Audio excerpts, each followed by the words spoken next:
Hi, I'm Polly Balint, and welcome to Just a Minute with Polly Balint. I am the author of 3 devotional books, totally devoted 1, 2, and 3. And I want to share with you a devotion out of my first book. It's called Built by God, Built for God, and Made to Worship God. And the verse that is part of the devotion is 1 Corinthians 10:31. So whether you eat or drink or whatever you do, do it all to the glory of God. You know, we were built by God. And so in Genesis 1:27 it said, so God created man in his own image. In the image of God he created him. Male and female he created them. And then Psalm 139:13 says, for you created my inmost being. You knit me together in my mother's womb. And then it says in Isaiah 43:7, everyone who is called by my name, whom I have created for my glory, whom I formed and made. There's proof right there that we were made by God, and we were built by God, created by God, and we are made for his glory. And so we as women have longings, don't we? Come on, admit it, we have longings. And sometimes we have unfulfilled longings because we're longing for something that does not glorify God.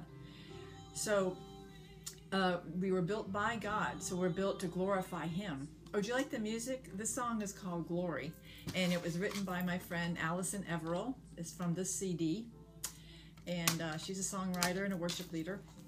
But the song goes perfectly with this verse, that everything we do is supposed to be for the glory of God. So we were built by God. We were built for God.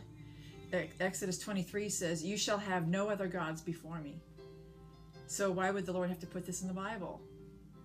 In the beginning, he already established that he's God. It's because he knows us, and he knows our weaknesses and our tendencies to wander.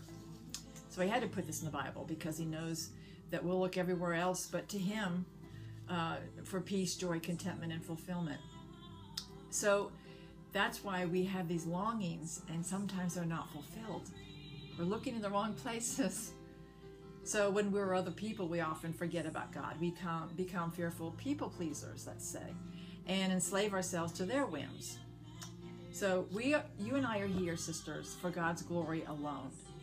Each one of us has gifts and talents and abilities and personalities, and that he has equipped us to use for his purposes and to bless other people in his name. That's why we're here. We were created to glorify God and to enjoy him forever. We were made to worship God. We were made for God. We were built by God, and now we were made to worship God.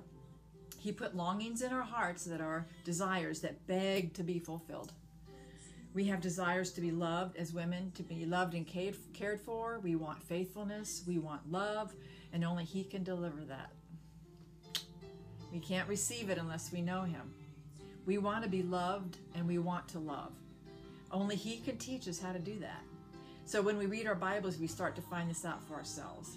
When you get to know God, you start with the book of John and look at the relationship between Jesus and the Father.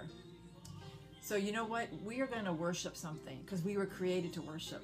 And if we're not worshiping God, we're worshiping a person, a place, or a thing. And it's going to fall down. It's not going to last. It's going to crumble, and we're going to be frustrated. So we have these longings, though. We have these longings for love and affection and care because God made us that way. So, but only God can fill it. So he invites us to come to him because God has longings too. Did you know that?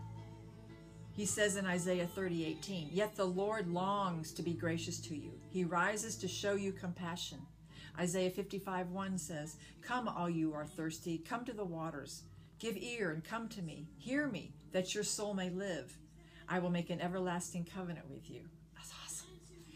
He has longings for us to have a relationship with him. We have longings because it should be for him alone and for his glory. So if we're struggling and frustrated, we need to find out who are we trying to have fulfill our needs and our longings. It's only got to be Jesus Christ, the Son of the living God. And when we do it, we are doing it for his glory and our good. I love you, sisters.